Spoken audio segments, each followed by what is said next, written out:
மாறவில்லை.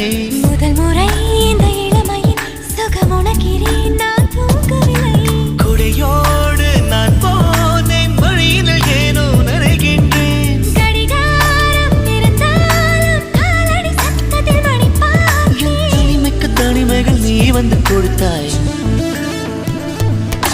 விழியில் வந்து விழுந்தேன் அந்த நொடியில்.